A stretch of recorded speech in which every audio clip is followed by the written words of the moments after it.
They had an editorial operation going on, and I had over on this side an administrative operation going on. So I was not closely involved. I would become a part at political conventions, and everybody had something to do with political conventions. I was frequently the floor reporter.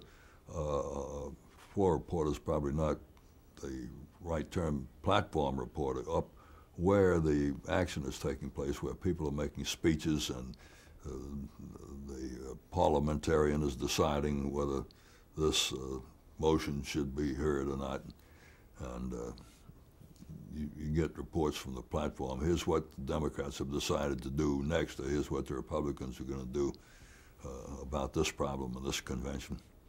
So I would get involved in the editorial operation during political conventions and on election night. Otherwise, I was connected with them in terms of working on the administrative apparatus and the availability of correspondence and so forth. But I did not have a part in making decisions about what went on the air. Did you have much to do with David Brinkley? No, I didn't. David and I had offices right down the hall from each other, but I didn't have a whole lot to do with the way he operated because he had his own editorial people.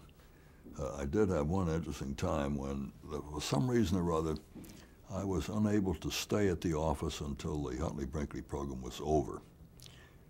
And during this time, I asked David's secretary if she would leave a copy of David's completed script on my desk so the next morning I could read what he had said.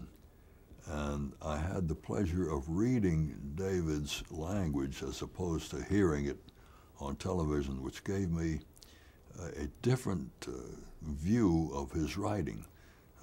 Many people, particularly those just ordinary listeners, didn't appreciate that part of his magic came from a particularly skillful kind of writing.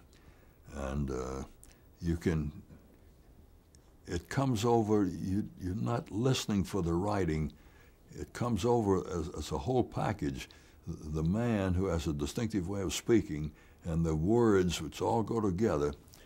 But when you read the language, for the first time you have the language isolated there. And I got an appreciation of his writing that I hadn't had before. I was fascinated with this experience of getting the writing separated from the delivery, which gave you a sense of how good the writing was.